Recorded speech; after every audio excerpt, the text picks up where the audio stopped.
Los Angeles, California, for the Mad Scientist Party Hour.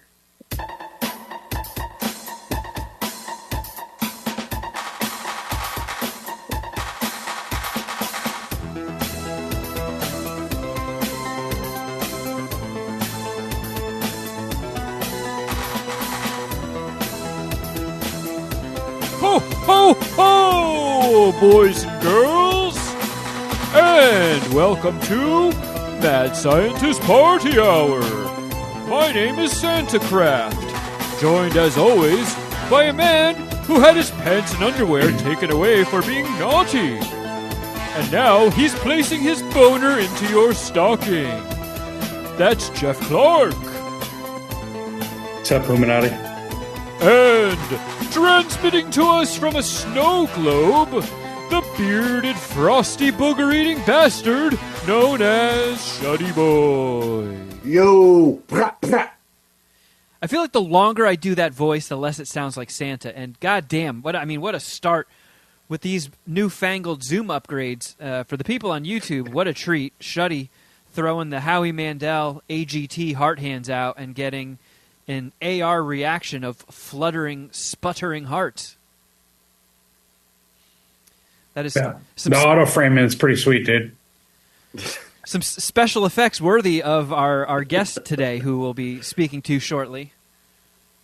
What a treat that was, right? I mean, we usually don't do it formatted like this, but we spoke to filmmaker Steven Kostanski, who makes some incredible indie B movies, and that was a fucking We were blast. also having so many technical difficulties before the show started that there was no discussion of how the new format was going to go. I know. So Jeff and I really had no idea what was going on as far as how we were recording the show until the interview ended. Yeah, to peek behind the curtain a little bit, after doing last week's show in San Diego and getting the equipment back here to L.A., everything is set up identically. All the connections are exactly how they've been for the past decade, and everything was fucked. We did an episode of Queef or No Queef on our Patreon, and the audio levels were kind of all over the place. There was a little bit of audio interference in the background, which the listeners assured me was barely even noticeable, but since I'm such a freak about this stuff, it really bummed me out. I spent this entire weekend reconnecting things, taking things apart, putting them back together, tweaking everything. Got Shuddy Boy zooming in with me, doing dozens and dozens of test recordings and stuff, and like, it's not back to where it was. I have no fucking clue what's going on here. This is another, like, Kevin Kraft is a walking EMP example. Kevin Kraft calamity. You stop that. But right when we connected to talk to Steven, I see, like, the levels on the recorder were steady at, like, 4 bars. And I was like, that is not fucking normal. Popped the card out real quick, checked it out, static throughout all of it. And I was like, oh my God. We have 5 minutes until our guest joins us.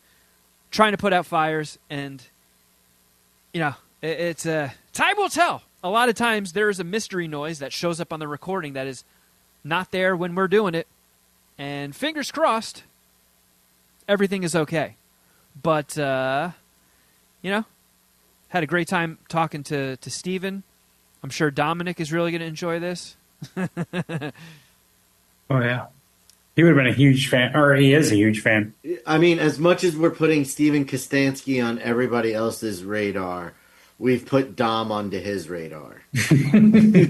Which They're gonna be friends. I hope Dom DMs him somehow, whether Instagram or Twitter. I really had this vision of Dom and Steven sitting on a couch next to each other playing Doom and just like no look casually high-fiving between the two of them, just like, fuck yeah.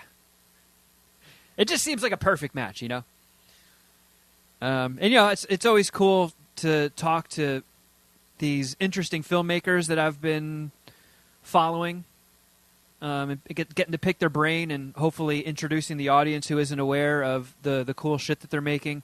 I've already...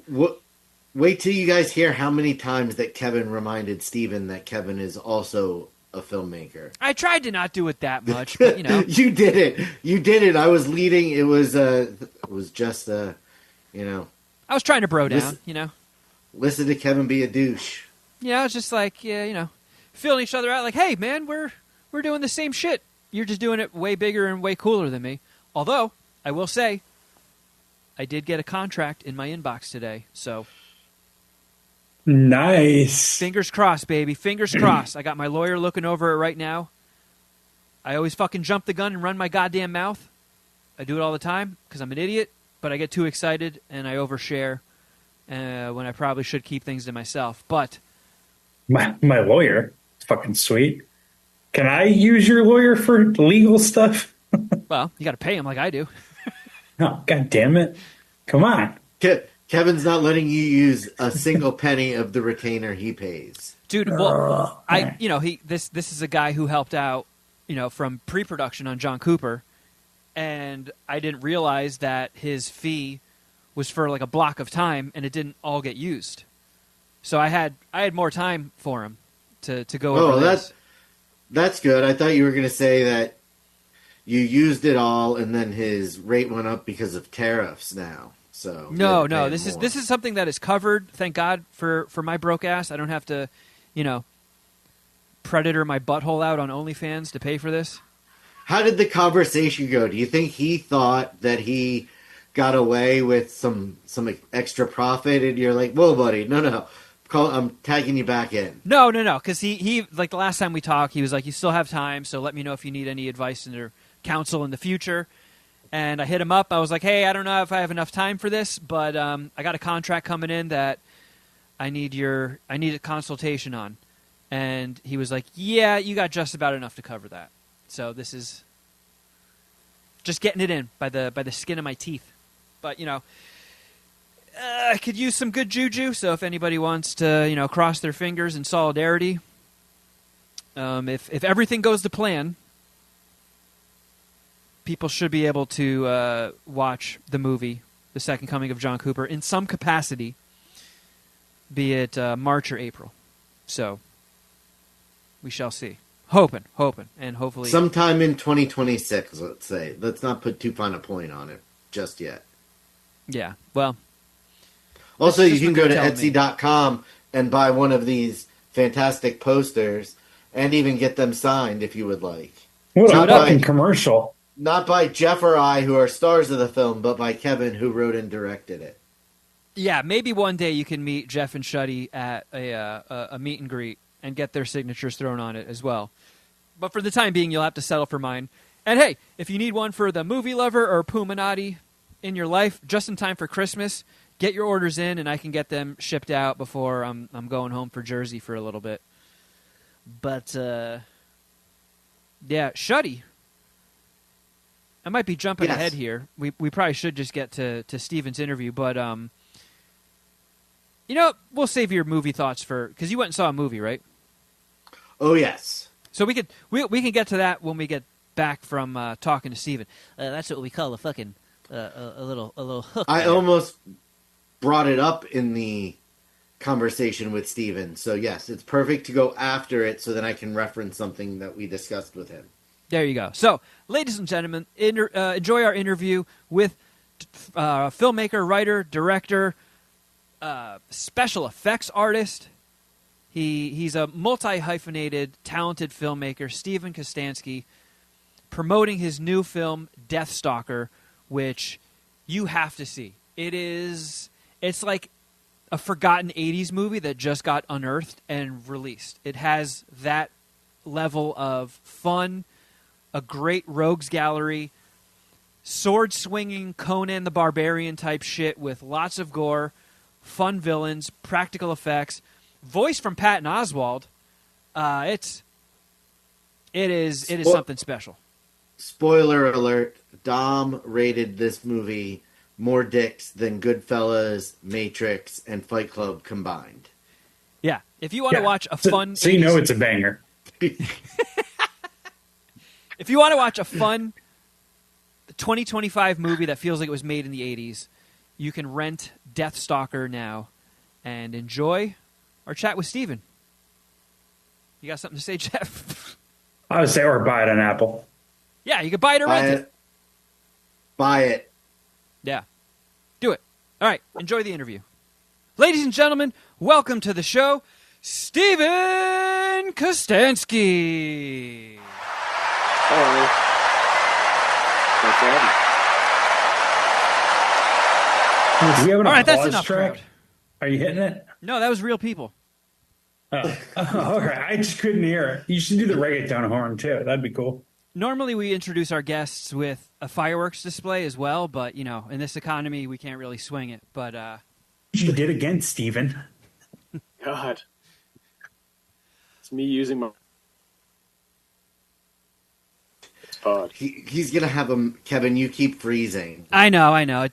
It had to get the Zoom had to get it out of its system and let me know that my my internet connection is unstable, despite the fact that it's hardwired into fiber optic light speed transmissions. But it got it out of its system. We're all good now.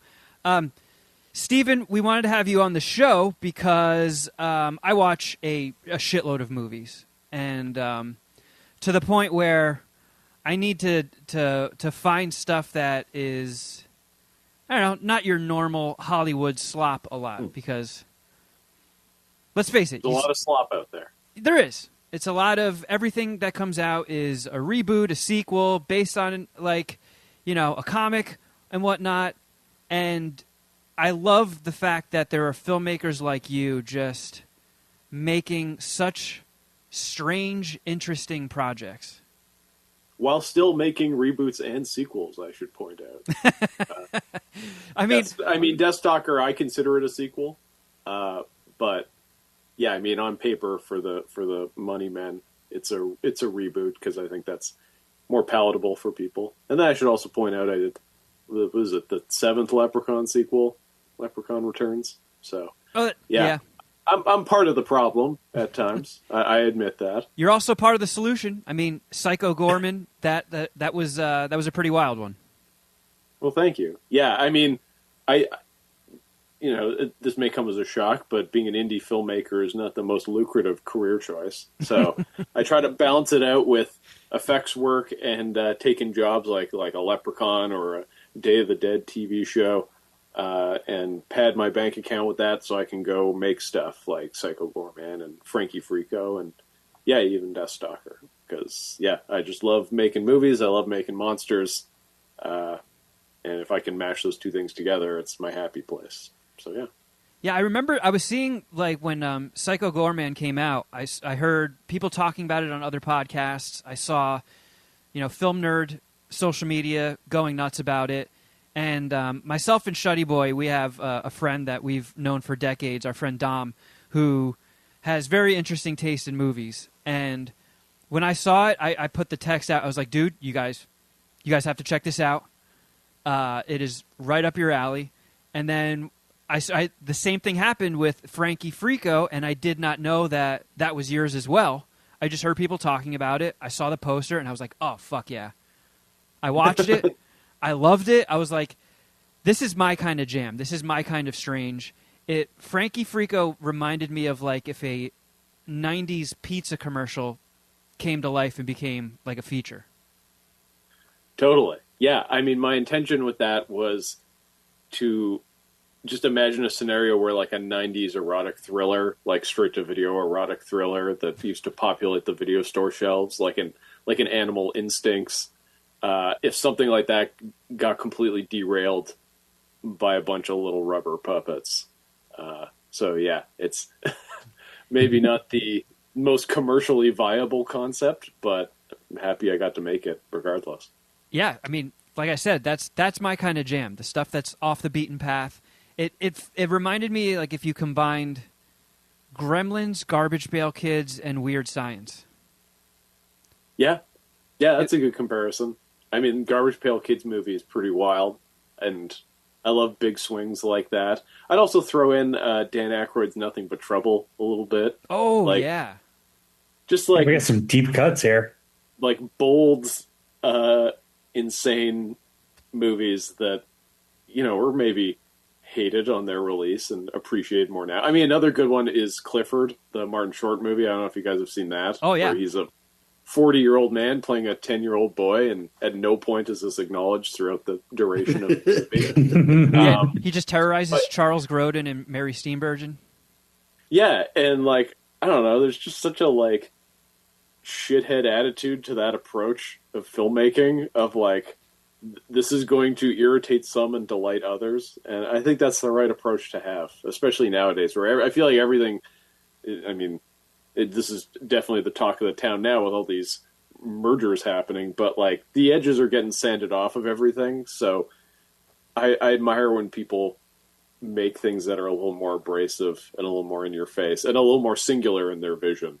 Yeah. Like a movie should be an experience, not just, I just watched the same story in different packaging.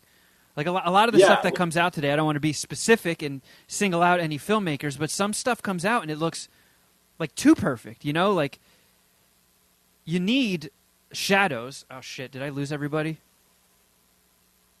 I think my internet... Kind of middle of the road, perfect, totally diluted down to like what perceived audiences want to see, or just some guy's weird singular vision. I'd rather go for the weird singular vision, even if it sucks, just because at least that's interesting. At least that's something that like you can talk about. That's a big thing to me right now. Is like what movies do you talk about after you watch them? And I find the turnaround is so quick with stuff now that everything just gets lost. Like everything just disappears. It sinks into this massive pool, this expanding pool that only is getting bigger and bigger as more and more content's filling it up. So to make a movie that you talk about, even if it's bad, I think is like, that's the most important thing right now. Because at least you're staying in somebody's head and leaving an impression of some kind. And that makes sense with how rapid the release cycle is. This Zoom thing where it keeps zooming in every time I move is really fucking with me. Yeah, you're too high for this. It was funny. It was funny when it was happening to Jeff last week. I don't like it when it's happening to me. But no, so things just come out so rapidly that you watch something, you talk about it for a few days, and then the next thing is out. And so to make something where it stays with people for one reason or another is really what I think you're saying, right? Like you want us to be here talking about it. Kevin watched Deathstalker a couple weeks ago. We're here talking about it. I watched it last week. It's a great movie. It was a lot of fun to watch. Thank you. Our friend Dom loved the movie and wanted me to make sure that I told you he rates it higher than The Matrix, Goodfellas, and Fight Club combined. Whoa. Having said that, if you actually combine those three movies, I'm sure AI technology will get there eventually, where you can just feed movies into it and be like, what if this meets this? But a Matrix meets Goodfellas meets Fight Club. Whatever comes out of that stew, I am very curious. He gave Deathstalker 4.5 stars. All of those got 1 or less from him. So really? So wait, yeah. Oh, okay. Deathstalker is better than Fight Club, Goodfellas, and Matrix combined. Yeah, that's what he was saying. But I mean, okay, so I want to understand this guy's mindset. So You do not want to understand him. No, I do, because these are the people watching and talking about my movies, so I need to wrap my brain around them. So he does not like any of those movies, just so I'm clear. Correct. He does not buy into the hype of any of those movies, but loves Deathstalker. I have a list of questions from him for you. You can get this guy on the horn, because I want to know, first off, what is a 5-star movie for him? I would like to know that. It's gonna be shocking. You're probably gonna love these movies. I want to know. Yeah. I want to know what those movies are going to be.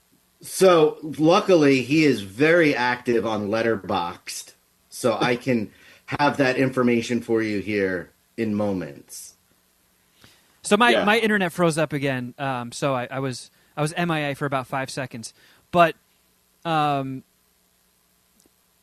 Shuddy was saying something about like things being released very close together. How did you get Deathstalker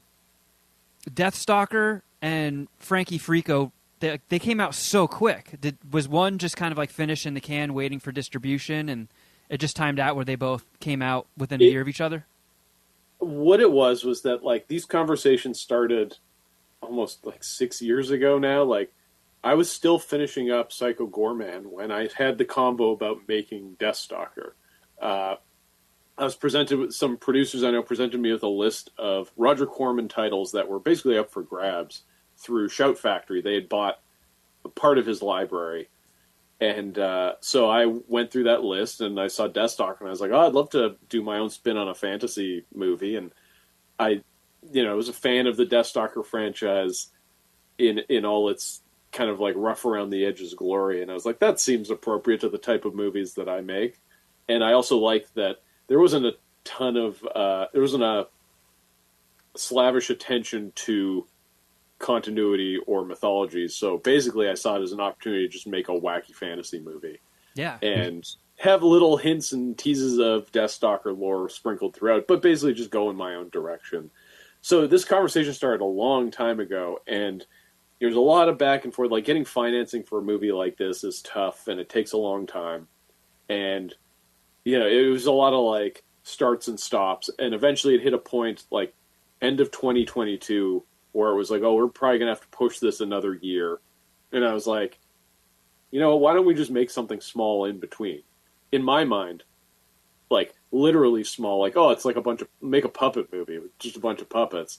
They're like a third the size of people, so that means a third the amount of work is how my brain. So I was like, well, we'll do just like this little Frankie Frico movie, this idea that I had that I'd been sitting on for a while. And we'll do that first, and then we'll dive into Deathstalker. So 2023 was the making of Frankie Frico, like pre-production, production, and then starting post. And then post-production for Frankie wrapped up while we were in prep for Deathstalker. Basically, January 2024, we dived into prepping to shoot Deathstalker in April. So I was still doing the color grade, the sound mix for Frankie while I was building creatures for Deathstalker. And when you say that, do you mean it literally? Like, do you handle sound mixing and color yourself? No, like there was a post-production house that was attached that did all that work. But thankfully how it worked was my shop space was in an adjacent building to the post-production house. So I would be in the basement sculpting monsters, and then I would break away for a few hours, go upstairs, sit in the color, give notes on color, give notes on the mix, go back downstairs, keep working. So I was doing both things simultaneously for a couple months. That's pretty convenient. It was, convenient and kind of insane, and I would not recommend anyone doing that. It sounds like a lot of work, dude. Yeah, it's too much work, I would say. But it's just the way it all timed out. And it turned into like we finished Deathstalker, finished shooting it, we were editing it, and then Frankie came out, did the festival run, came out on Shudder and all that, and then then Deathstalker almost exactly a year later came out. So it was nice how it timed out. It was an insane amount of work that I'm still recovering from, but it was cool to have two movies back to back. I mean, for sure.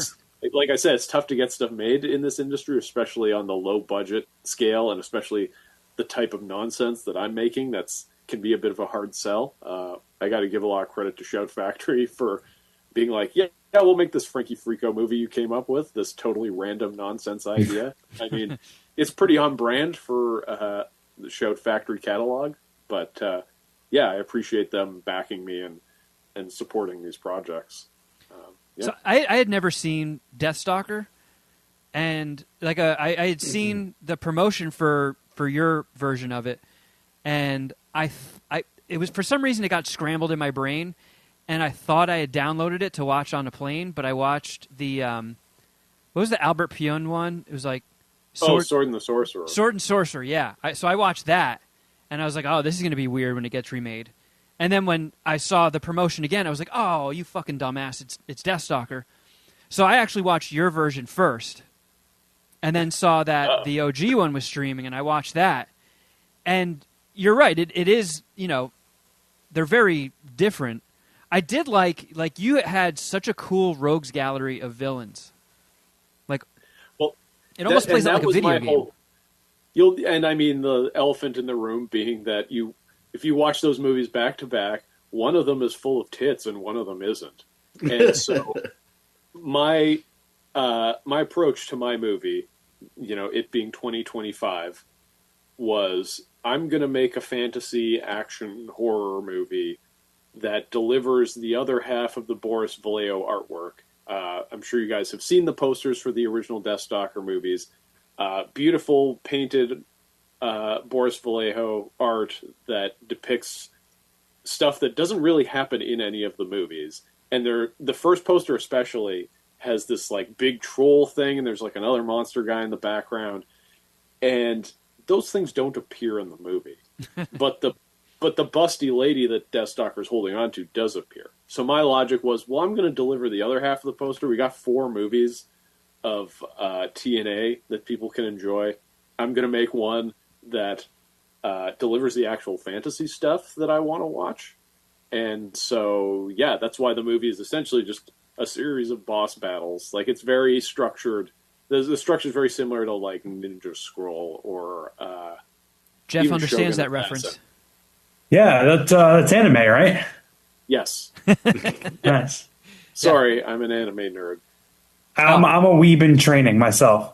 Yeah, we do Awesome. we do a Patreon show. Jeff is like a giant sports guy, so one of our Patreon shows is I make Jeff watch the first episode of an anime series, and then we do a podcast on it. Sweet. Yeah. And Well, I'm very curious what are some of the shows that you've tackled? Not to derail this conversation, but I am very curious because I'm not exactly an anime expert. I just I dabble in the obvious things, Ninja Scroll, like Akira, Berserk, that kind of stuff. So yeah, Let me rattle off a bunch for you, buddy. We did Chainsaw Man, which is fairly popular. I'm sure you've heard of that one. Oh yeah, well there was a movie in theaters recently for that. I think. Yep. There was, Yeah. yes. Yeah. That one Yeah. was awesome. I feel like Attack on Titan is another very popular one. We did that one. Oh yeah. Black Lagoon, Food Wars, which is personally my favorite. It really appeals to my fat and horny sides simultaneously. I'm not even familiar with that one, so I'm gonna have to check that out. Oh yeah, that's awesome. Kevin, give him the quick synopsis on it. it's essentially a cook-off show that's just insanely horny. Just Cool. the food battles, the people eat the food, and it's so delicious that the judges go, "Whoa!" and their clothes fly off. Yes. Yes, you are selling me on this. Also, we got Devilman, Crybaby, Elfin Lied. Did like Dorohedoro, One Punch Man. Nice. We tried to go. Jujutsu Kaisen. Oh, yeah. We tried to like every now and then we throw in a popular one, but I like the weirder the better because it gives Jeff more things to be like, "Oh, what the fuck was that all about?"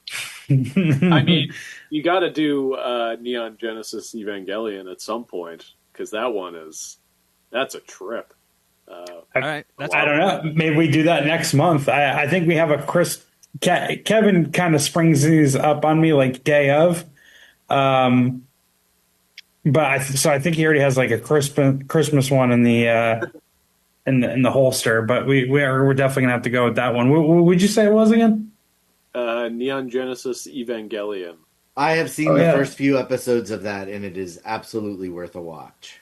Yeah, and it just rolls off the tongue too. You said Neon Neon Genesis Genesis, right? Evangelion. was it? Okay. How do you think Evangelion is spelled, Jeff? You gonna do this? You gonna do this? Yeah, we're gonna do this. What is this Sega Genesis Evangelion?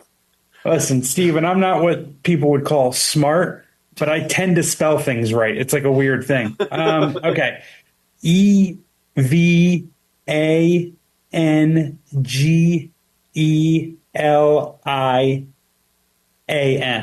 Oh, so You close. You almost stuck What? the landing. It's What? line O-N. Lion. buddy. Oh Like my lion. God! You know what? That's tough. That's tough. My bad. Evangelion is how I I just- always used. Close. Yeah, I mean, you. Just fucking face plant in front of the guests and talking all this shit about how I can spell and Yeah, but Jesus. that's a complete nonsense word. It's not like you had any reference point to pull from. So Yeah, you can't even do that's the a whole. good house. Oh, could you use it in a sentence?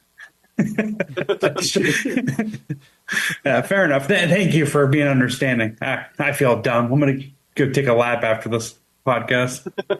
To circle back to your question about movies that Dom's rated 5 stars. Oh, here we go.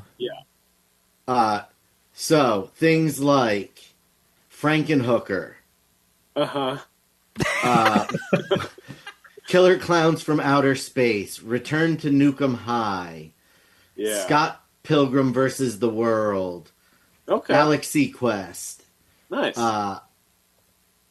this movie with Dead Heat with Treat Williams and Joe Piscopo. Oh, that movie's That's a good horrible. one. I hated that movie. What? What? Joe Piscopo is like Jar Jar Binks in that movie. He has like zero charm, zero humor, and he's like the comedy relief. And that was a tough one for me. There are a few on that list that I overlap with. I like Killer Clowns. That's 5 all the way. I mean, I just And- rewatched Scott Pilgrim, and I love that movie. So And probably his favorite movie of all time is Ricky O, The Story of Ricky. I get that. It is an awesome movie. I do love that movie. understand. I understand this man now. I think I where he's coming from, and I appreciate him loving Deathstalker as much as he did, because I can see the things that I'm doing that are tickling his sensibilities. So, Yeah, checking his boxes. yeah, exactly. What were some of the things that inspired you when you were younger to like become the type of filmmaker that you are? A lot of stuff. Growing up in the early '90s, I was inundated with all sorts of fun media, like early video games. I didn't really have like a lot of consoles, but I had a PC that my dad would get pirated games for me from his job. So I was playing a lot of Doom and Nice. Hexen, Heretic. Wow, and then- those are 2 games I haven't heard mentioned in a long time, Hexen and Heretic. Well, Night Dive Studios just re-released them on modern consoles, and you better believe I'm replaying both of them. So yeah, there's those. And then I don't know, a lot of the movie stuff is pretty standard. I wasn't really into horror movies as a kid. It was more sci-fi, fantasy, action stuff like Star Wars, Indiana Jones. I was big into Power Rangers.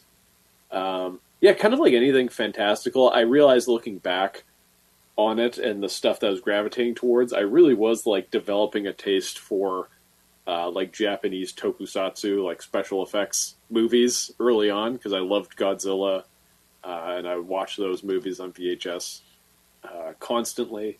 Another one that I watched on repeat was the Empire Pictures movie Robot Jocks. I don't know if you guys have seen that.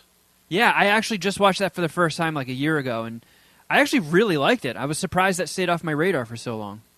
It's a way better movie than you would think it would be. Like, it's way more layered and it's fun world building. I mean, it's Stuart Gordon, director of Reanimator, so he's just a good director across the board. The effects if were you're really not cool. seeing- Yeah, the effects are awesome. There's stop motion by David Allen, who did all the Empire Pictures and Full Moon movies, stop motion.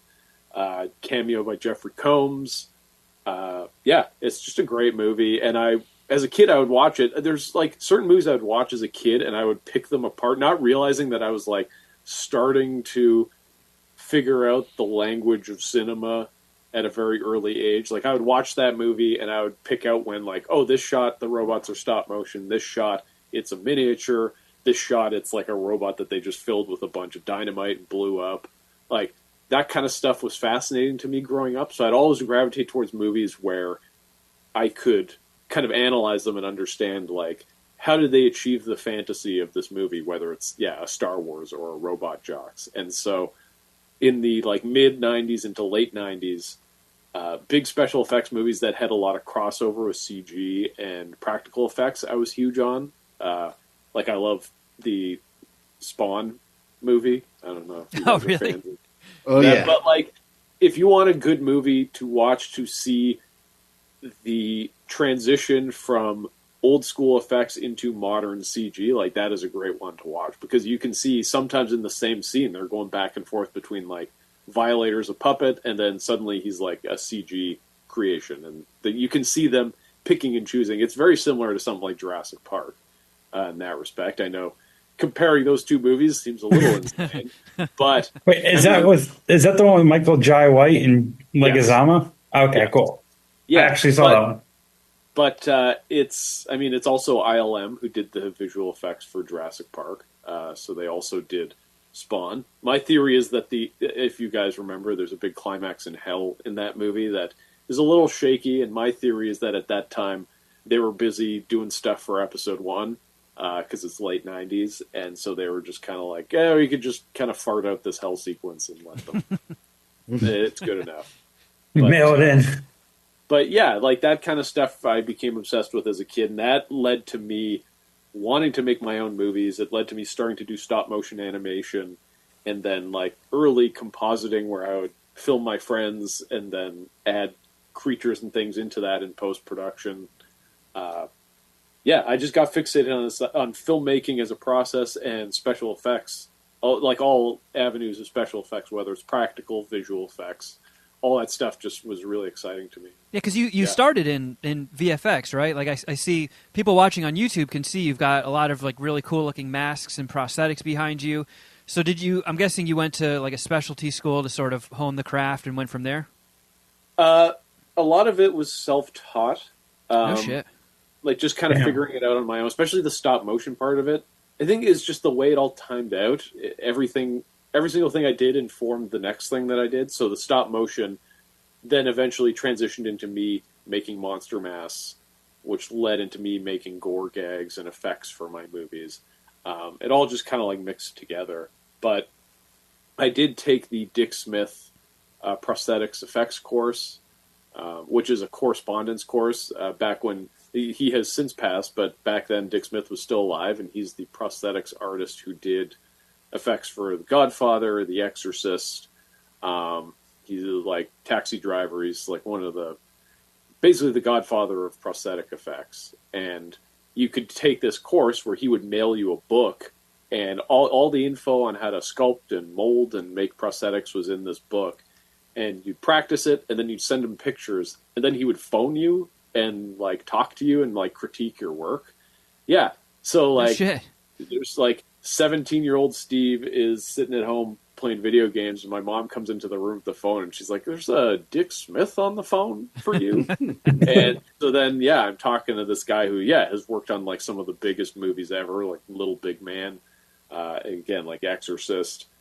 And just very politely talking through my work and him critiquing my stuff. And it was kind of insane, but it was also inspiring to have access to that guy. As a kid, Hollywood and the concept of making movies was so inaccessible that to have a guy like that just casually call you on his free time and be like, I'm going to tell this kid how to like get better at making prosthetics, like really motivated me like to keep going and keep working at it and get better and improve my craft and not give up, because I suddenly just felt like a connection to this industry that I didn't have before. So after that, everything just kind of snowballed. I started really making my own movies and submitting them to film festivals while also working in prosthetics, working on set, applying makeups and things. And since then, like basically right out of high school, since then it's just been bouncing back and forth between the two. Either I'm on set or in the shop building effects, or I'm making my movies, or I'm doing both a lot of times. So, yeah. Have you had like a chance to like pay it forward or take someone under your wing, kind of like Dick Smith did with you? I mean, I know it was only really a phone call, but I guess you get what I'm saying. I try to help out where I can. I've definitely had people work on my projects who I've kind of like mentored and helped along. Mm-hmm. And, in them being involved in the process, start to finish, they learn prosthetic effects. And so I have tried to help out where I can. I also have my own Patreon where I and trying to cater to people in that way, where I'm showing what I'm working on. I'm giving process videos on how I make things. Like I've got a video up there about how to do like face melt effects, like in Raiders of the Lost Ark. Oh, cool. So I show like step by step that process. I'm starting to put the pieces together to do one about crushable heads, because I keep getting people asking me about how to make how to make a fast and cheap like head stomp or head smash. So, there is something very satisfying when you see a practical head smash in a movie these days. Yeah. Well, it's just, you can see the work behind it, and there's like a tactile quality to it that you're not going to get when it's just like an After Effects, like blood splat on the ground. Like I want to see whatever random shit comes out of that head when it gets stomped, you know? Like Yeah. half the fun is the imperfection of it and the randomness of it. And you only get that if you do it practically. That's why I love blood squibs for gunshots. Like nothing beats it. Watching Hard Boiled again the other day for like the millionth time. I mean, I wish the John Wick movies went that route and had practical squibs, because watching Hard Boiled, it's insane, the amount of blood and the like choreography and the timing of everything. It's just way more impressive to me and way more interesting. It really is. I mean, with how far CG has come, like, it is no doubt impressive. But even when prosthetics were, you know, sort of perfected in the 80s, like when you watch The Thing or something like that, where you're just like, wow, I can't believe that this is something like real and tangible and not generated by a computer. It's still, even though you can kind of tell, like, it's a prosthetic, it's more impressive to me than good CG. And another thing that I really miss from like the 80s and 90s are matte paintings for backgrounds. Yes. Oh yeah. Well, because it just comes down to the artistry behind it. Like, I don't know. I want to see a painting that somebody made by hand. I want to see a miniature that somebody made by hand. We tried to inject as much of that into Deathstalker as we could. I mean, we have a bunch of digital matte paintings, but there is one physical painting that was done on glass in the traditional matte painting style that I'm very happy we were able to squeeze into the movie. Because, yeah, you look at it and you're just like, yeah, a person's hands made that, and that's interesting to me. That's, yeah, like, you would put it on your wall. It's that good. Yeah, So- that has more character than a CG world. Well, there's this misconception that things need to be perfect and seamless, and I don't know, maybe it's pretentious of me to say this, but like, you don't go to an art gallery for perfection and seamlessness. You go to see like how an artist perceives the world and how they want to say something to the viewer, to their audience, filtered through their style and their technique. So I would think that should also apply to filmmaking on every level. Like I want like the wardrobe in Deathstalker to be specific to that wardrobe team. I want to feel their personalities and their ideas injected into that wardrobe. The set design, I want that to have handcrafted quality, and I want it to be representative of the people that made it. Like that's what I want. That's what my eyes want to look at and my eyes want to ingest. I don't need like just a seamless approximation of what reality is supposed to be. I want it to be weird and crazy and offbeat and have personality and character and have some kind of flavor to it. I agree. There's a lot of stuff that, you know, in big budget movies specifically that comes out today, it's just too damn perfect. Like it's lit too perfectly. Like I miss seeing shadows in contrast in movies. Yeah. Like it everything kind of just looks flat. Like the backgrounds, everything just seems too flat, too symmetrical, and I just want to reach out and like fucking tussle its hair a little bit. It's like you need a little mud on your face. Yeah, I feel like a bit of that is the like tech bro seeping into the entertainment industry, and this idea of like advancing technology is the priority, not artistry, and so everything is being shot like they're future proofing stuff. So it's like, oh, we're shooting it in 6K or 8K or whatever. They're lighting it so it can lighting it and grading their footage so that it can work on your big screen TV or on somebody's phone.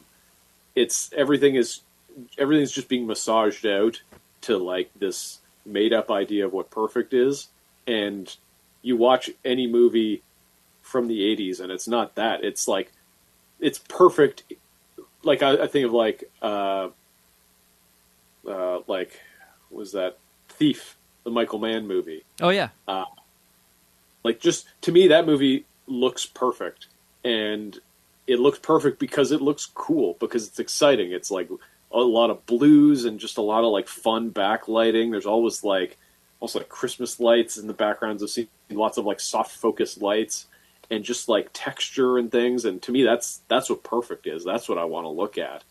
And who cares if it's like slightly too dark on my phone or something? It doesn't matter. That's not how it's supposed to be watched. Like it's supposed to be watched in a theater, technically. Yeah, so. And the human eye can't perceive anything higher quality than 4K. So I don't understand why everybody's so busy trying to upscale 6 and 8K when the human eye is not going to detect the difference. It's a waste of effort. It's a waste of time.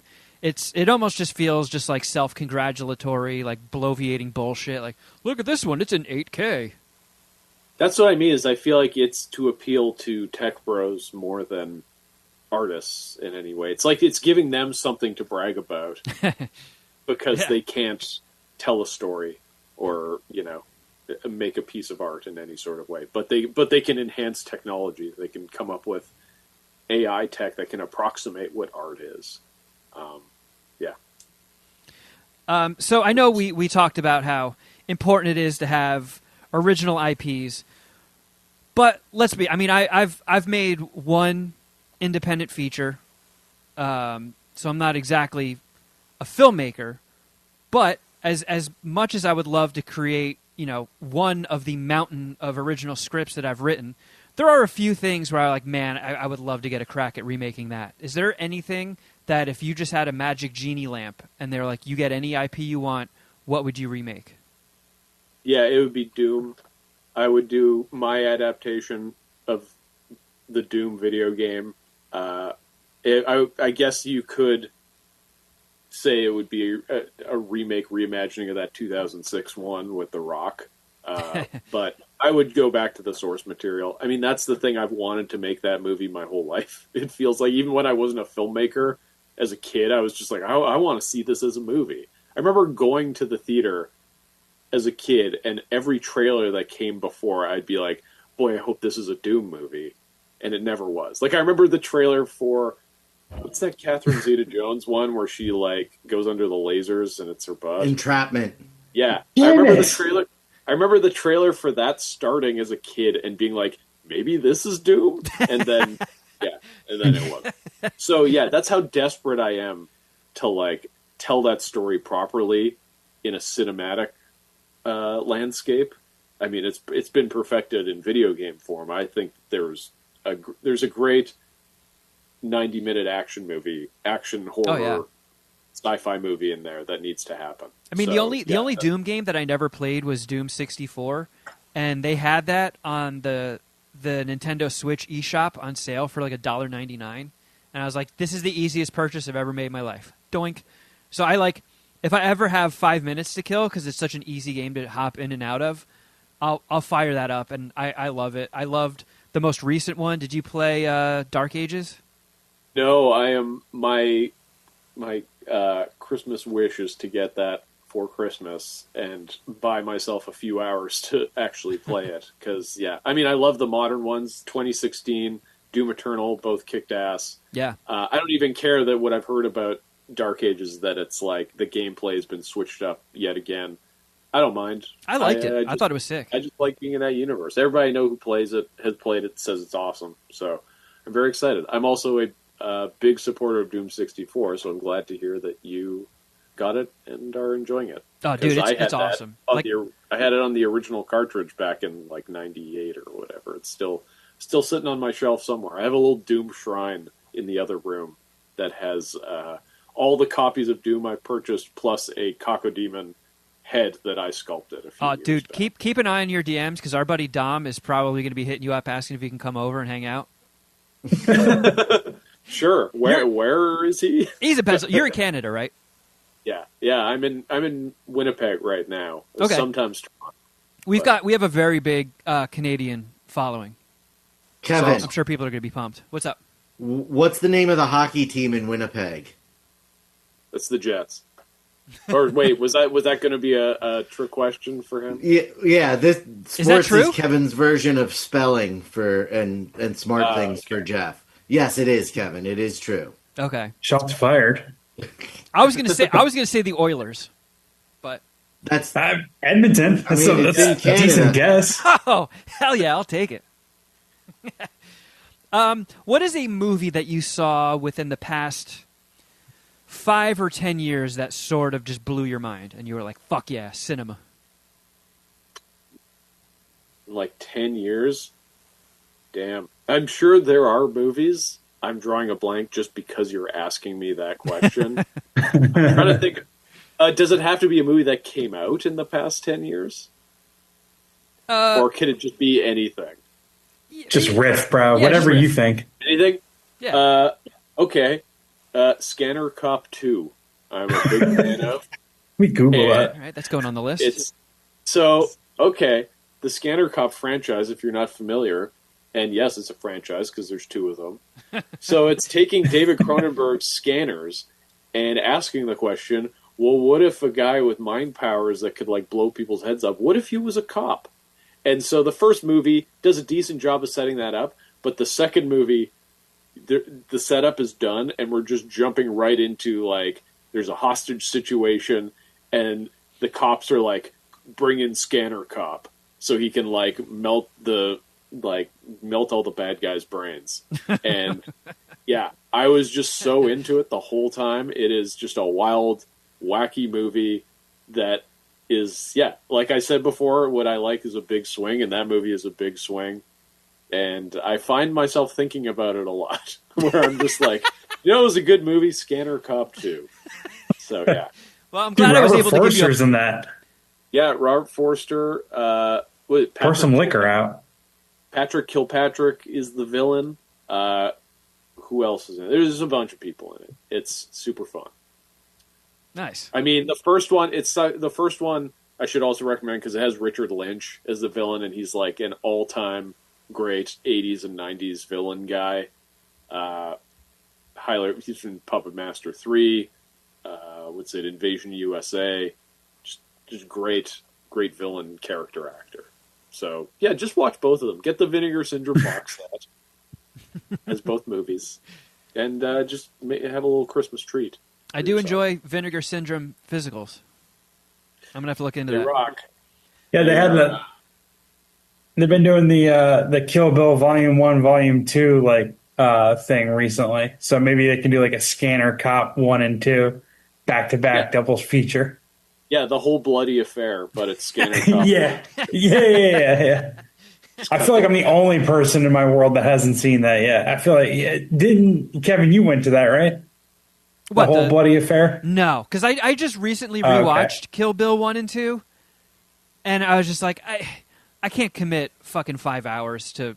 They're still so fresh in my mind that I passed on sitting in a theater for 5 hours for it. Yeah, I just don't want to sit in a theater that long. Like, as exciting as a prospect as that would be to watch those movies cut together, like I hear it's great, but yeah, that feels like a home watch to me. A nice, cozy watch at home. Yeah. Shuddy, do you have any questions from Dom that you want to rattle off? Oh, first of all, he was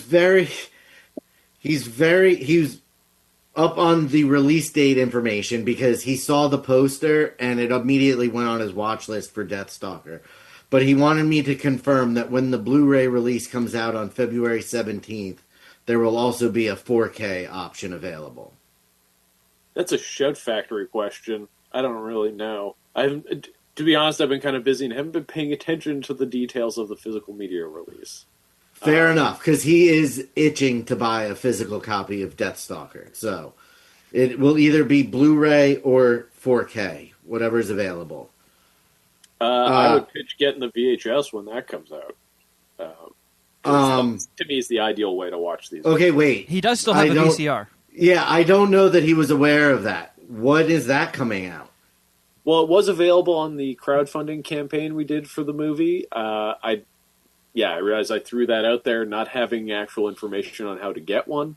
But I would hope, shoot us a link, dude. I would hope that they get re-released once the physical does come out. I would say at this point, just keep an eye out for it. Okay. Will be a thing. Is there a sequel planned? I would love to make a sequel, but like all my movies where people are like, is there going to be a sequel to this? The reality of it is, we threw a lot into this movie, much like Psycho Goreman, Frankie Frico. It was kind of hell to make this one, especially Deathstalker, more so than any of the others. So the circumstances have to be pretty specific for me to come back to do it again, meaning there needs to be money. That's the one. So the things that most impressed me about Deathstalker was the fight choreography was incredible. Yeah. The action sequences were all really good, and they stood on their own without you having to do the shaky cam nonsense that makes it look much more impressive than it actually is. And the practical effects were spot on.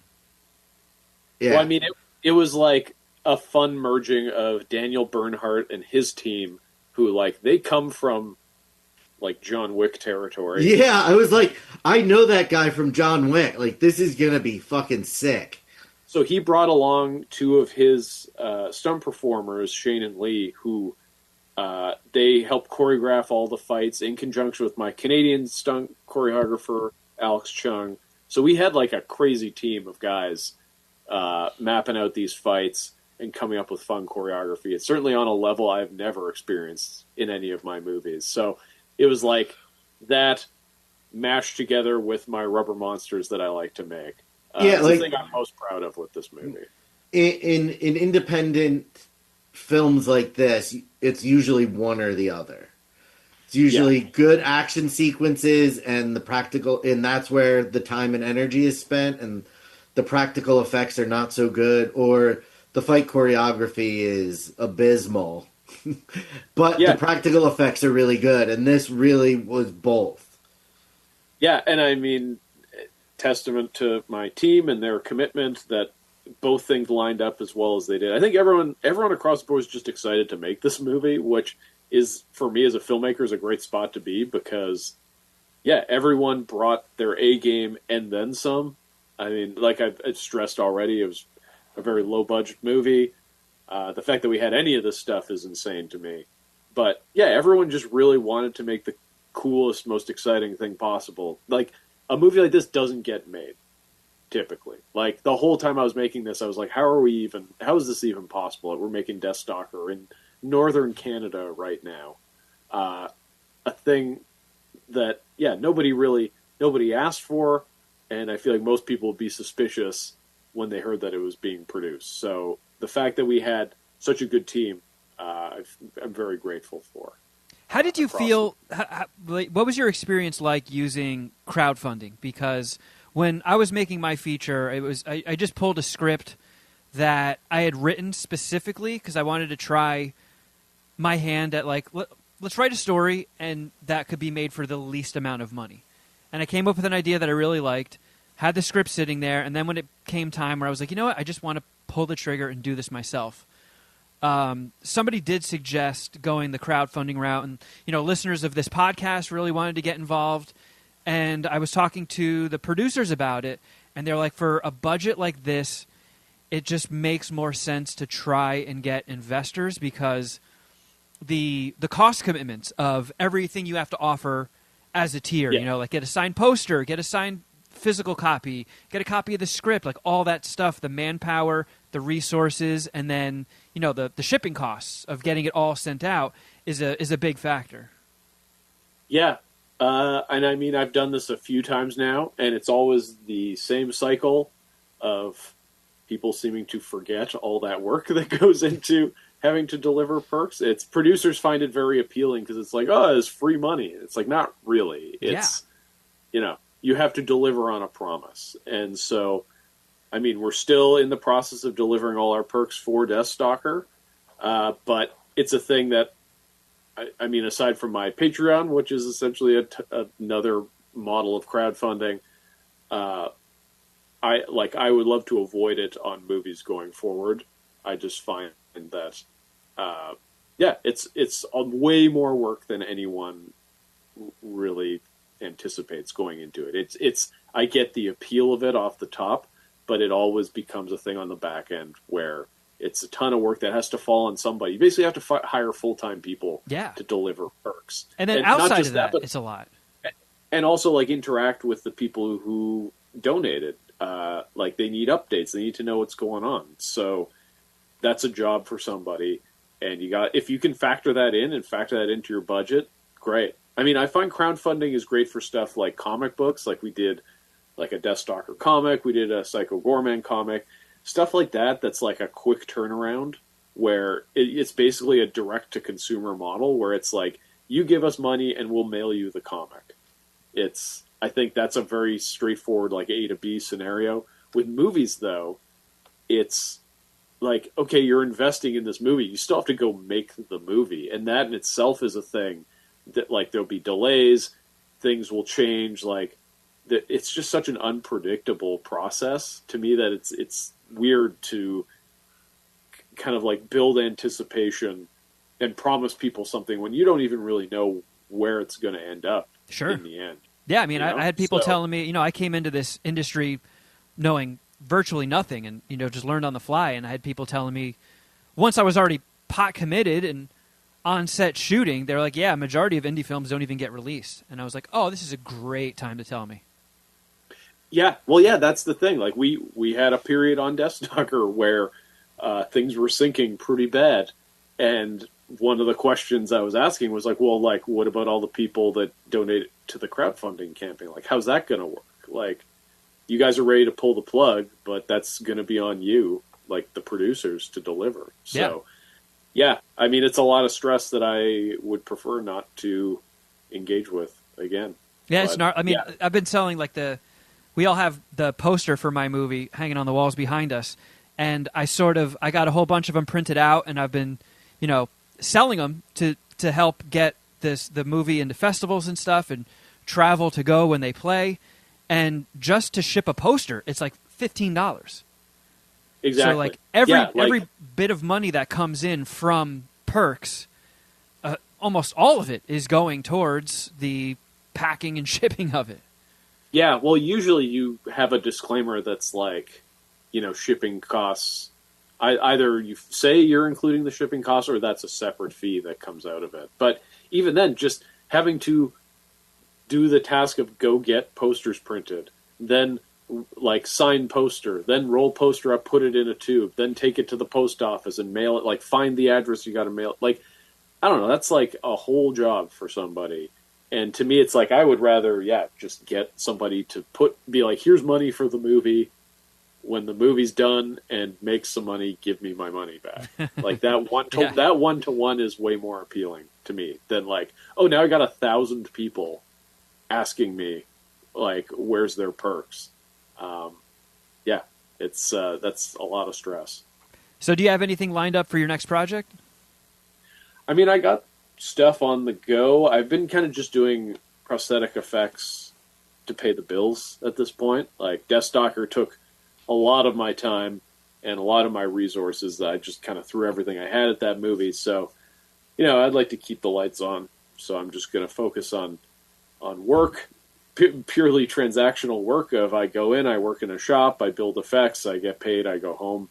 And then at the same time, I'm developing a few projects, hopefully to line something up for next year. But I'm enjoying this quiet period of not having anything specific. Make some prosthetics, play Doom. That's soak it up that's all you all can. That's all I'm aiming towards is Christmas Day, hopefully unwrapping Dark Ages and then just playing it until my eyes bleed. That's the plan. So you worked with when you made The Void. You made that with a partner, right? Oh shit! Did I lose connection again? Oh boy. Oh man. You guys edit these, right? Man. Oh man. I'm back. Stupid Yeah. internet. When you made The Void, you had a writing, directing partner with that one. Yes, yeah, Jeremy Gillespie and I did that movie together. What's your experience like with co-directing, when you normally do it solo? I mean, it's tough. It's a different experience. Kind of all depends on how in line you are with the person as far as the concept. I mean, that movie, we kind of had to share duties because there was so much going on. It was such an ambitious project, especially when it came to the on-set work. That part was really great. I found that me and Jeremy split duties accordingly, and because once you're on set, once you're shooting, it's director's job is you're just putting out fires left and right. So I would go over and deal with prosthetic stuff. He would go deal with art department stuff. We'd tag team dealing with actor stuff because it was a pretty big cast for that movie, and we had a few huge days where we kind of just divide and conquer. So yeah, all in all, I'd say great experience and led to a very unique movie that is definitely two personalities mashed together. It's very out of line with the rest of my filmography, which is pretty obvious at this point. Yeah. But yeah, I mean, that was different because tones.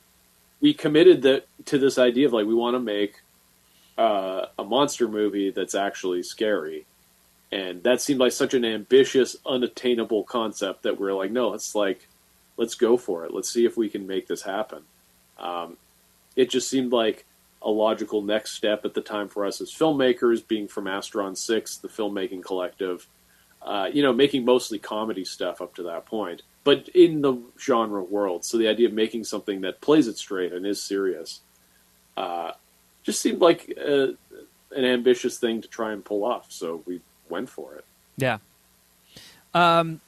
So tell us more about Astron 6, the directing collective. What is that? How did it come about? Are you still a part of it? Are you unionizing? Because that's fucking cool. I want to be in a union. Wait, what? Oh, this is definitely not a union thing. My bad. Astron 6 is, it's 5 filmmakers. So it's me, Adam Brooks, Jeremy Gillespie, Matthew Kennedy, Connor Sweeney. So it's 5, even though it's called Astron 6, and the idea is the 6th member is you, the audience. But we were just 5 guys who were kind of like-minded indie filmmakers who wanted to make stuff we felt we were making stuff better together than apart. So back in the mid-2000s, we started making little web shorts. Weirdly, we started doing a fantasy short series called Goreblade that was a parody of Deathstalker. And so that was, 20 years ago we were doing that. So it's funny how things come full circle. Yeah. But we started with Goreblade, and then I made The Laser Ghost 2, Return to Laser Cove. We had all kinds of shorts that we were doing together. We eventually led to us making the features Manborg and Father's Day, and then Adam Brooks and Matthew Kennedy went off and directed The Editor, which we all contributed to. For a few years there, we were just a collective of filmmakers helping each other out on our projects. We all kind of filled in the gaps nicely, and I did prosthetics for all of them. Jeremy would do music and titles for everybody. And it was a fun time in my filmmaking career. It was very kind of like fly by the seat of your pants, making shit up as you go. Sounds fun. All young and I was in my early 20s at this point, and it was just a wild time to be making movies in Winnipeg. There's nothing else like it at the time. It's fun to look back on it and see that we were kind of ahead of the curve in terms of our kind of video store genre obsession. There wasn't really anything quite like that back in 2006. It predates even Grindhouse, even before that. So it was a fun time to experiment and make shorts and have a team that supported you and you could always rely on. And I mean, I'm still casting them in my movies now.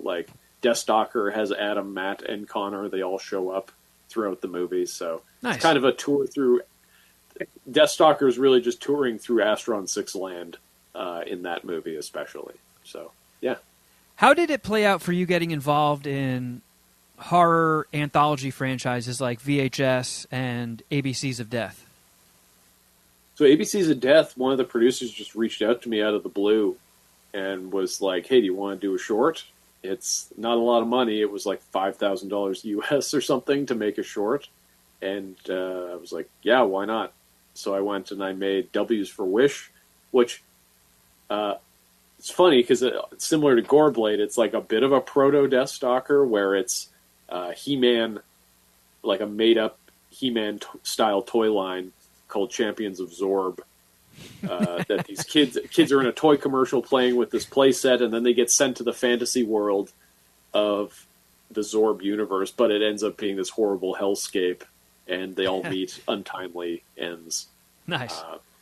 So, yeah, that one, I just because I knew the producers, and at that point was kind of operating in the genre space a little bit. I had Manborg had played festivals already at that point, yeah, and then VHS.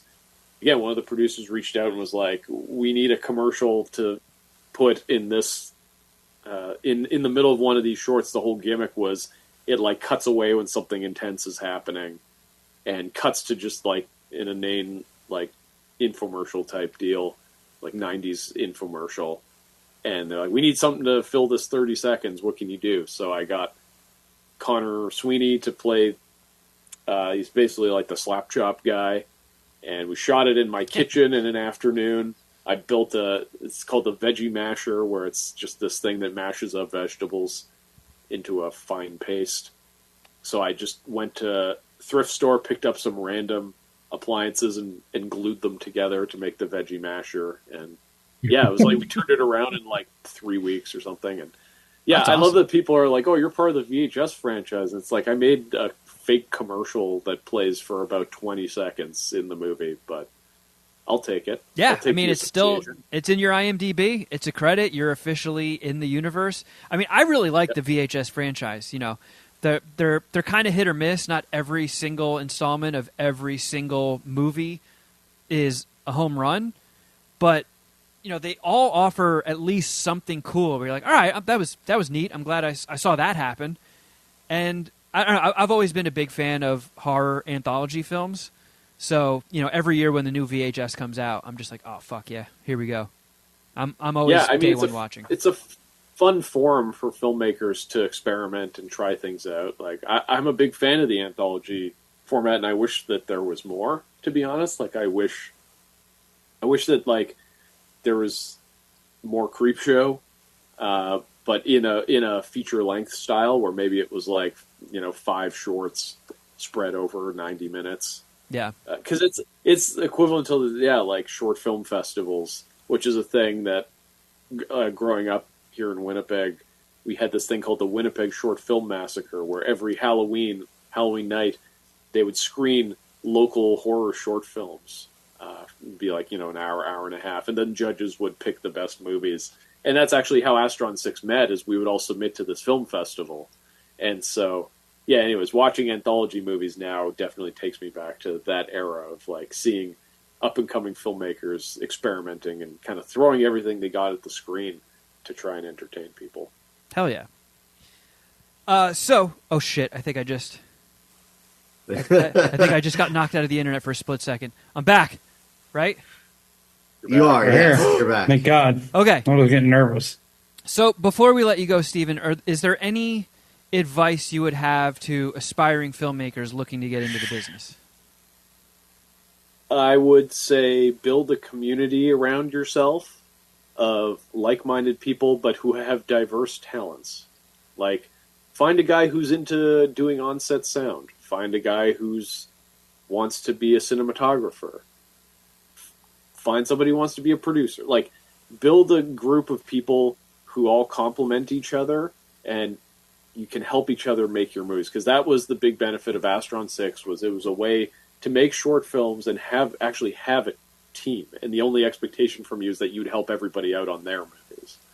And if you can build that community, then you actually have a shot at getting out there and getting seen. Because if you just rely on, like, writing a script and trying to shop it around, especially if you're a complete unknown quantity, like, good luck. Nobody's really going to give you the time of day.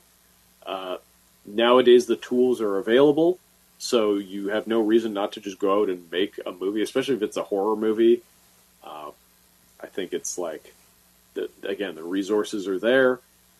And so, yeah, just like find people you like to work with who support you and you can support them, and build up your own little genre community, because waiting for the industry itself to like welcome you and take you in is not realistic. I've achieved whatever this level of success is by just doing stuff on my own and making things. And I feel like people see that and they're like, oh, Steve's always up to something. He's got something cooking. And that's appealing. That's appealing to like a Shudder, because they're like, oh, this guy's always making movies. Like, we should work with that guy. People who just sit around and wait for something to get made, it's never going to happen. You have to go and you have to make your own opportunities. So that's my big advice, is like, just start making stuff, put it up on YouTube, see what happens. If people shit on it, make another thing and try to make it better. But the key is, don't stop and don't wait for other people to make your movies for you. Yeah, I lost decades doing that. I wrote my first screenplay when I was in high school, and there was no real YouTube back then. There's no smartphones, and I sort of didn't know what to do with it. I came from a family that's not very creative, so once they saw very early on what I wanted to do, they were like, "Ah, shit, we have no guidance to give you. I'm sorry, but you're on your own there." But it really is just like, no one's going to come knocking on your door, and especially like you said, nowadays you have a high def camera in your pocket. Yep.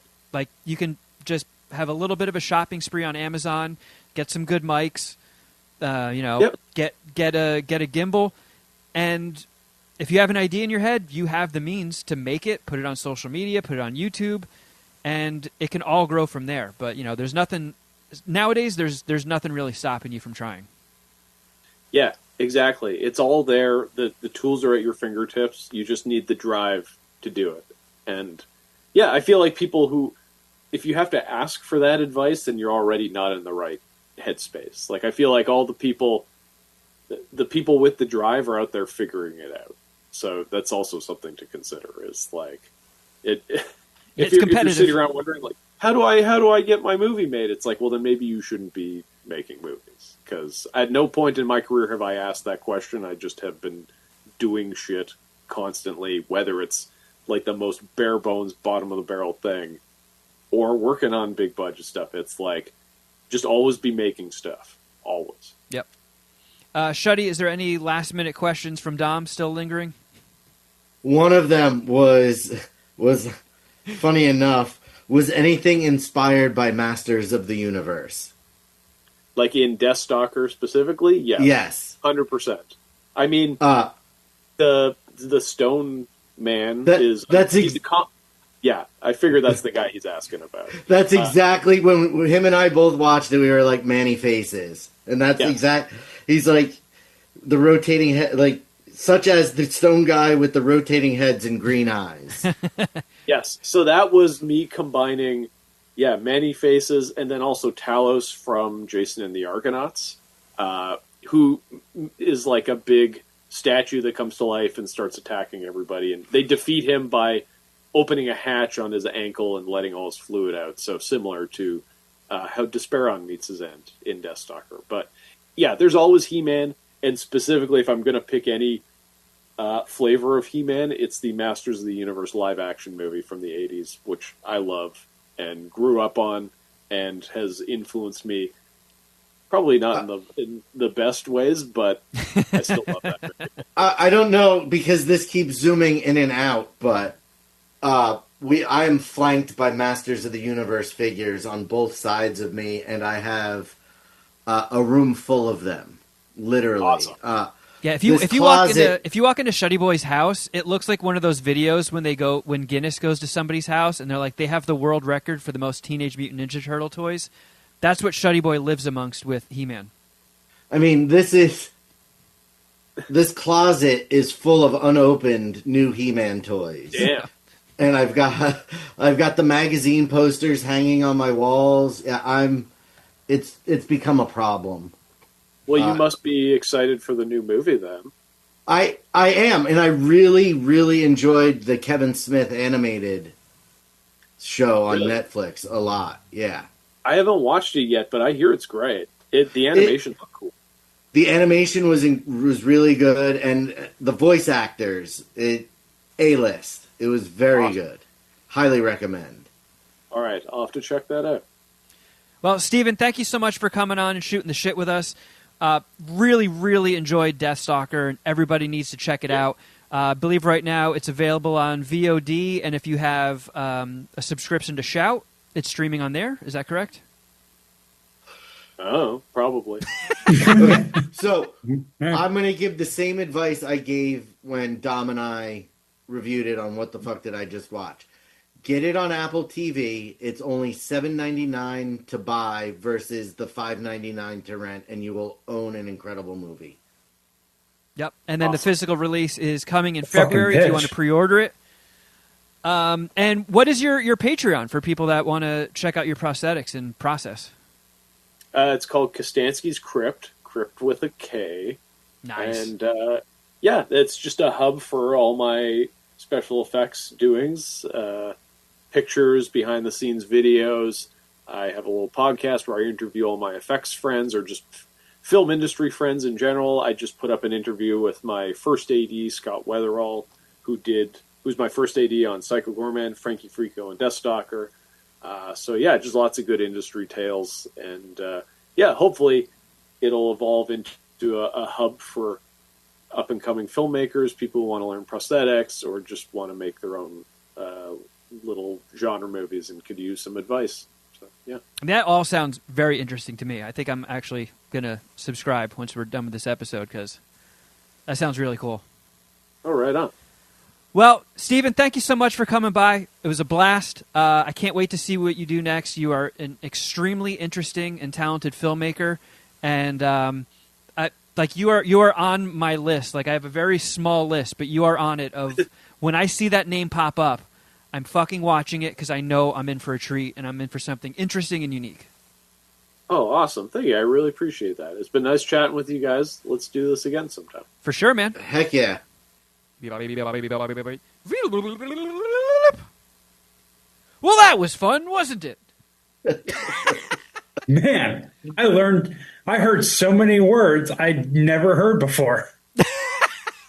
That was like that's actually my like literal takeaway as we were doing the interview is like I was just like nodding and smiling and trying to keep up, and I was like, what the fuck I don't know what he's saying. Was it just that he was referencing things you're not familiar with, or were there too many like yeah, that's insider... more what it was. Okay, there wasn't like too many insider film industry terms thrown around. No. It wasn't like vocab going over my head. It was just like movie titles. It's like I've never heard of. But I almost made myself sound so fucking stupid during that interview. How so? Because when he said that the guy who was teaching him Dick Smith, Yeah. And he referenced Little Big Man, I thought that was the movie with Marlon Wayans where he was the midget. that was just called Little Man, right? Yes. I almost was like, oh my god, I can't believe you referenced that movie. It just went on, and then I Googled it, and it's a movie from the 70s with Dustin Hoffman. I was like, oh, I just really just almost made myself look really fucking stupid. Well, I mean, no bullshit. I've had a fucking blast. I could talk to Steven for hours. That dude is awesome. He was... Like, everything he referenced, I was like, I fucking love that. Like, every movie, except for Scanner Cop 2, I had to put that on my Letterboxd watch list. But, like, all the gaming stuff, anime stuff, like, yeah. I was like, man, me and this guy are cut from the same cloth. I wish Canada wasn't so far away. I'd be like, yeah, what are you doing after this? You want to play video games?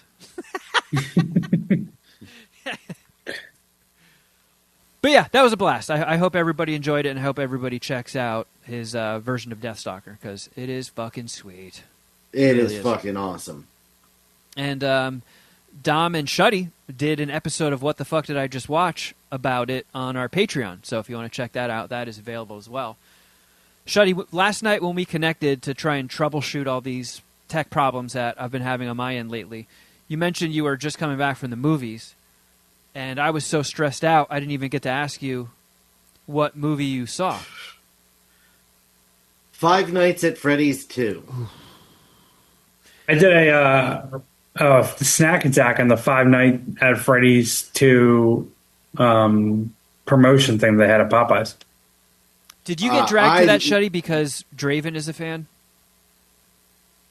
That is why I went, but I wouldn't say that he dragged me. I went willingly. Okay. But then I realized, because my thought was I had enjoyed the first one. Draven tried to tell me I didn't. Yeah, maybe you were thinking of the Nick Cage one, Willy's Wonderland. That's exactly what happened. Oh, shit. Wait, where the fuck is Nicolas Cage in this? I combined the two movies, and I was fairly miserable through all of this. Like, there is, it being PG-13, there is literally a head-crushing scene where they show nothing of the head-crushing. So while we were talking with Steven about that, that's when I was like, oh, this is boring. Yeah, that's the trouble when you take an IP like that, you know, its quadrant is very, very young. So all the people that are like, oh, sick, Five Nights at Freddy's aren't going to get into an R-rated movie. So you have to take a movie that should be R-rated, make it PG-13. But, I mean, it worked for them. It made a boatload of fucking cash. 100% the oldest person in the theater. I think even the parents that were there with their children were younger than me. Oh, shit. Well, that sucks.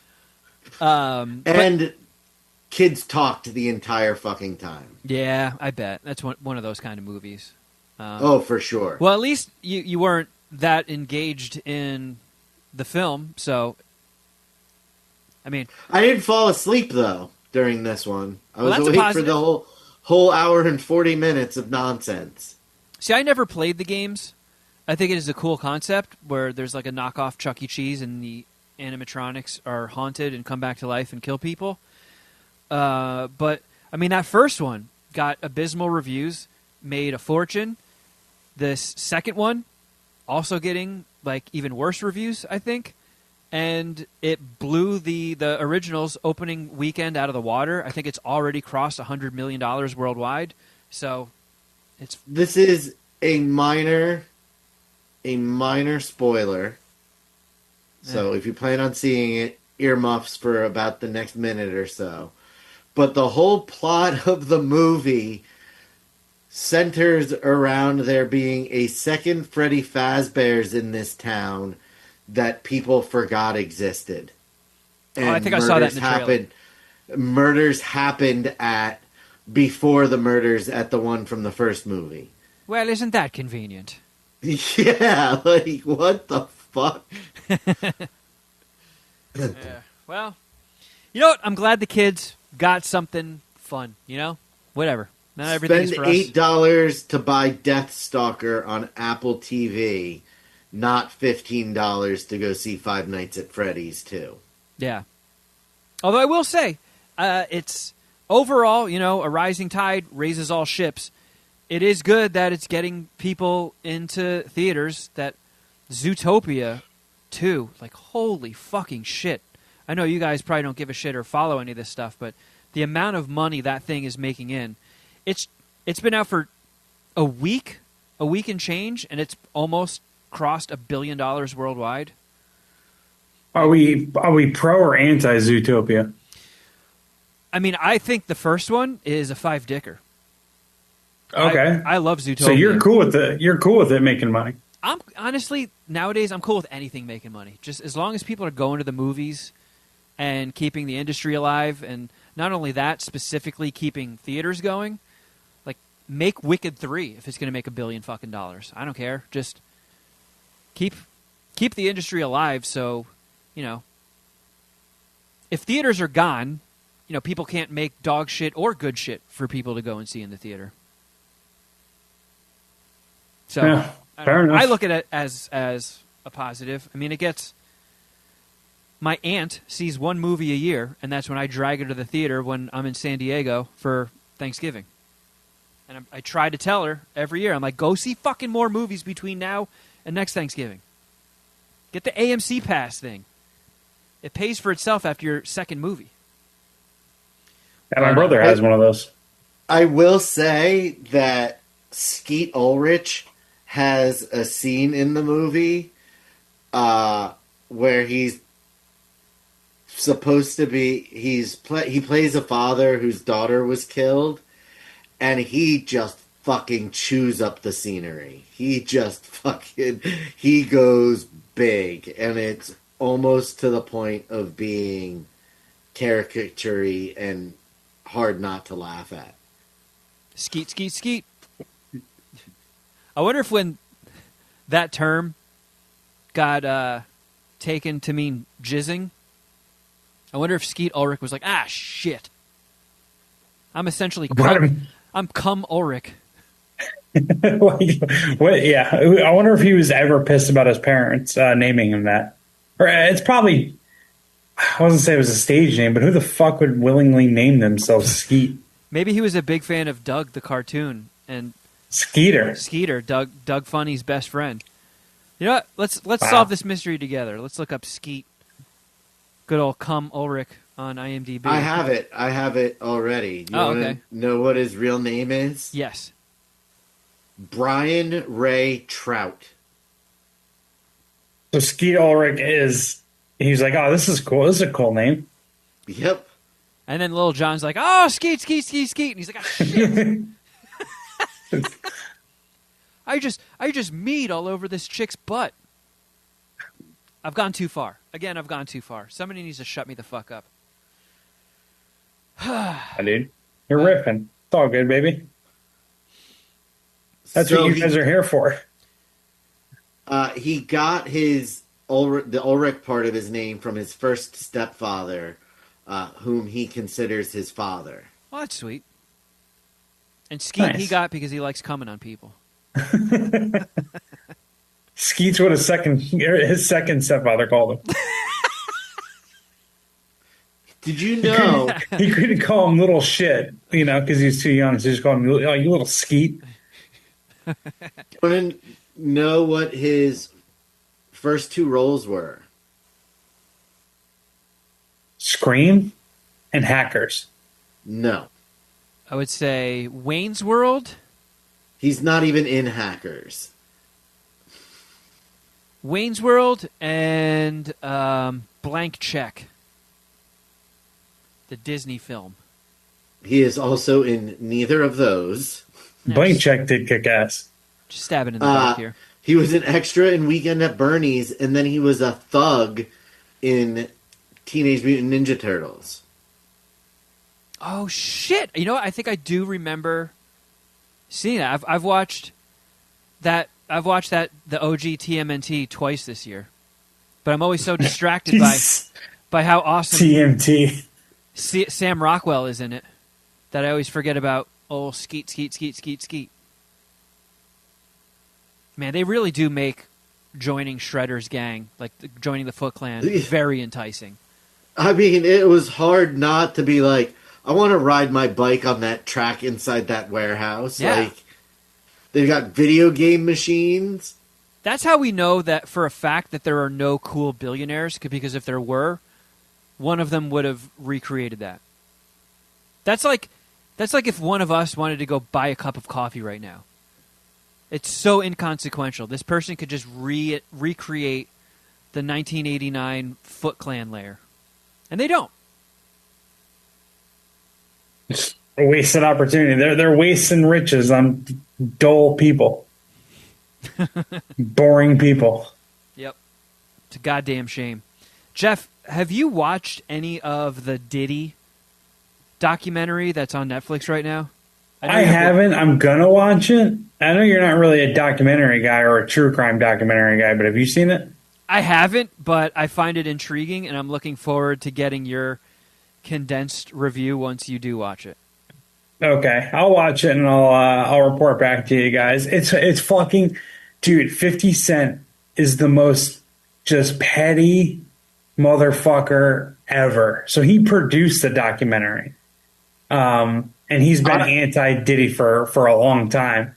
And I don't even know if this is true, but I saw like an Instagram or social media post that said that he's putting it on ABC channels, or he does his interviews on ABC because He's only that's, doing the interviews about the documentary on ABC. Yep. I was going to say this. it's one of the few channels that all prisons have. So he wants like Diddy to see it. Wow. Yeah. Like 50 Cent takes the trolling to like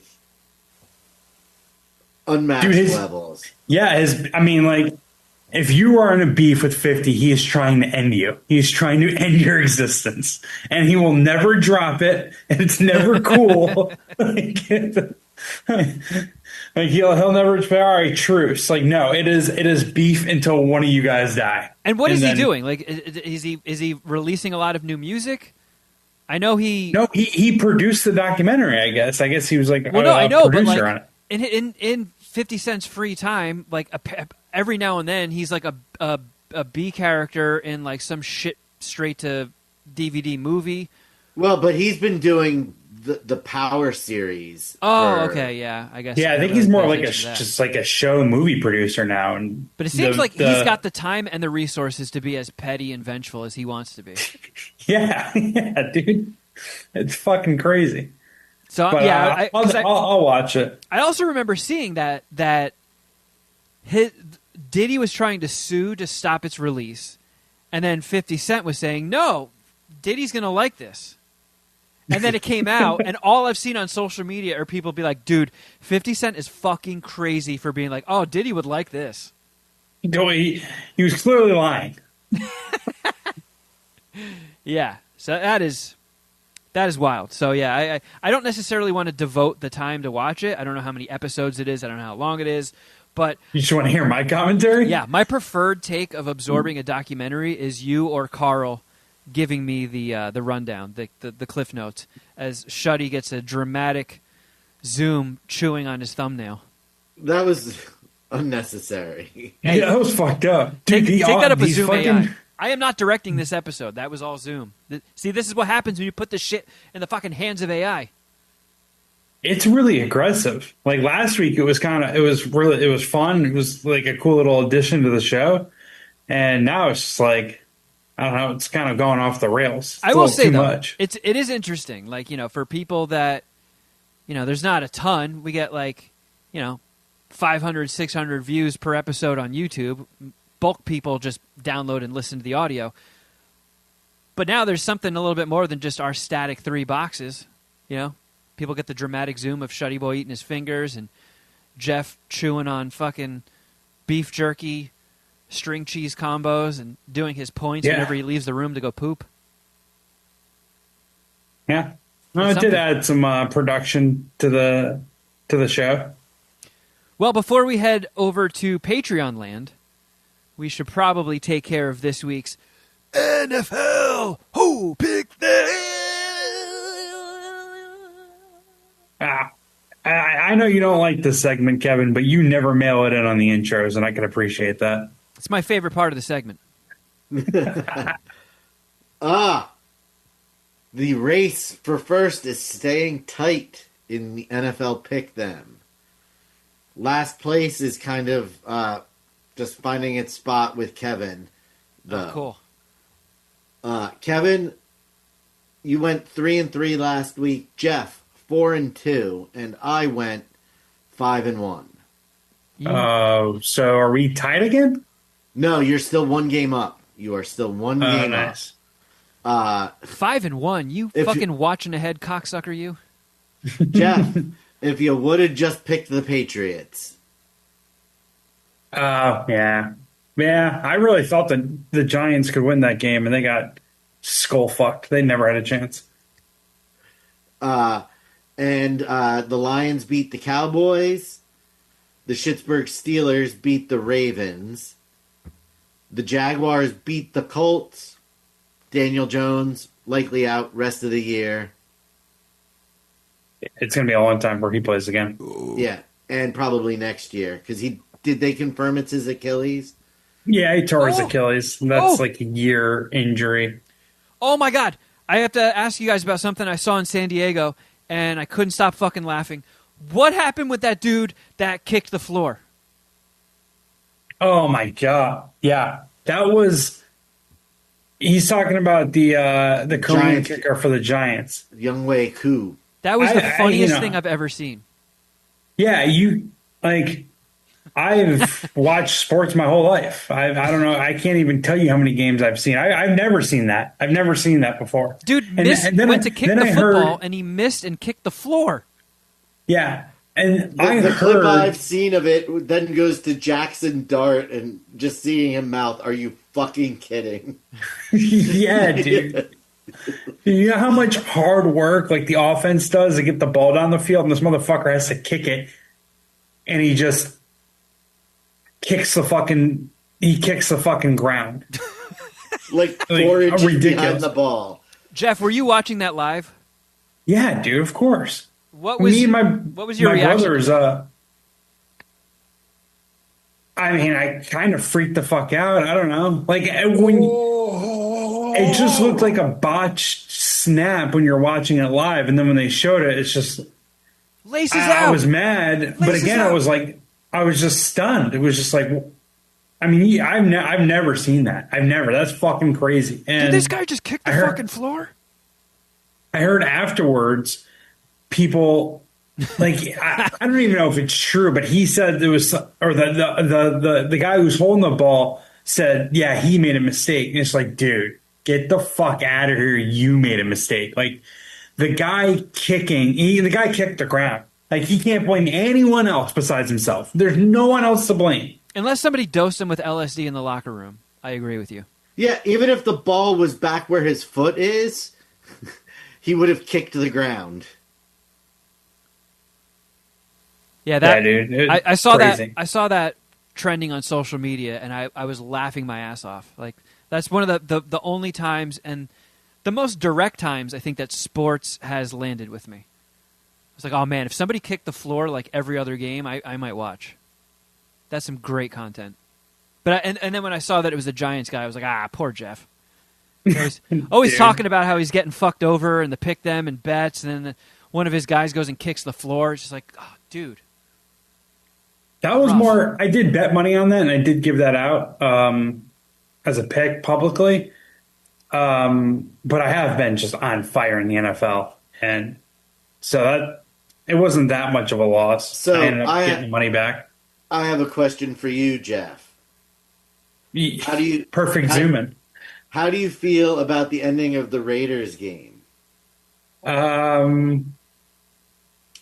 From a don't really gambling feel- perspective of them kicking that field goal. I mean, it's a terrible beat for anyone who had the under or had the Las Vegas Raiders, but there's a lot of people talking about how it's scripted or it's rigged, and that all that stuff is like just nonsense. I won't pay attention to that or entertain it. I mean, you can't rig all the moving parts that it would take for that situation to happen. And like what people have seemingly left out is the fact that the Denver Broncos defender legitimately committed a delay of game penalty. Like that's the reason that kick was allowed. And you're going to blame Pete Carroll about kicking the field goal with 5 seconds left. There's no situation where he can get 2 possessions in 5 seconds. So in his head, he's just like, I got to do the thing that will almost guarantee me points. Like every coach would make the exact same decision. And the only, like, again, there's a 0.0001% chance they kick the field goal. There's 5 seconds left. They kick the field goal in 3 seconds. They recover the onside kick and they get a Hail Mary attempt into the end zone. There is a 0.00000001% chance they Hail Mary the ball into the end zone initially inside of 5 seconds and then kick it. Like both situations, it's almost impossible, but the field goal first for lack of a better word, is the most likely. And the final thing about it, defending Pete Carroll's decision, there's a chance that you get someone injured throwing the ball in a jump ball situation in the end zone. You can't do that, right? You can't get someone fucking hurt doing that. So I mean, it looks shitty, it looks bad, but like, I don't know, it's just football random. Like, shit happens to me a lot. And it's not the team's responsibility to protect the spread. It absolutely is not. Absolutely is not. Like, it would have been more sus if they would have just downed it instead of taking the points. You have to score points. That's the coach's job. That's what you're supposed to do. So, okay, now that we're done with that tangent, the Fudge Packers beat the Bears and the Texans beat the Queefs. All right. This week's picks. Tonight, Philadelphia Eagles travel to the Golden State to take on the Los Angeles Chargers. Who's doing that? Queefs? No, the spread Eagles. Oh. The Chargers. I'm taking the Eagles. I think the Chargers are going to poop on these Eagles' heads. They better not. Funny enough, the last time the Chargers played the Eagles, it was in Philadelphia, and we almost lost Dom. That's the hot dog game? That's the hot dog game. Oh my God. Is he going to be able to watch? It's fucking haunting. I really like the under. I bet the under in this game. That's the look I want to make, but it's a pick 'em. So I'll go with the Chargers because the score that I wrote down and gave out was Chargers 19, Eagles 16. I don't feel great about it. But I can gain a game on you. Yeah, I don't feel great about picking the Eagles. I just can't pick against them. Yeah, I know. I hear you. Hey, it won you last year's contest. This is not last year. All right. The Atlanta Falcons versus the Tampa Bay Buccaneers. I'm taking the Fucks. I'll fucks with the Buccaneers as well. Yeah, I wanted to fuck them too before you guys said anything, so I'll fuck them. I'll fuck them on the pick them. Okay. Los Angeles Chargers coming back on Sunday to take on the Kansas City Queefs. I think they're going to be tired from beating the shit out of the Eagles, and the Queefs are going to take advantage of that and fart in their mouths. That's a legit angle people use, Kevin. Not bad. I disagree with you. I'm going to go with the Chargers, but people are going to say that. Short rest on the road. And I bet you one of those guys is going to kick the floor again. I know it's a different team. I would take any bet you want on that one. We should never see that ever again. That should never, ever happen again. I am also taking the Chargers. So either, no matter how it shakes out, Jeff, in these first three games, we are going to end up a game apart. Either I'm going to tie you with it, or you're going to take a bigger lead. Wait, we're both in the Chargers here, right? Yeah, but you took the Chargers against the Eagles. So if Chargers win both games, I lose one. Or if the Chargers... I mean, yeah. Yep. Yeah. Okay. Washington Click Commanders against the New York Giants. This is a game I think the Giants win. Yeah, we better. Well, I have to capitalize. I'm going to go with the Click Commanders. All right. Then the Las Vegas Raiders travel to Philadelphia to take on the spread Eagles. Obviously, I'm taking the Eagles. I think the Eagles are going to win that one. So I'll give you that.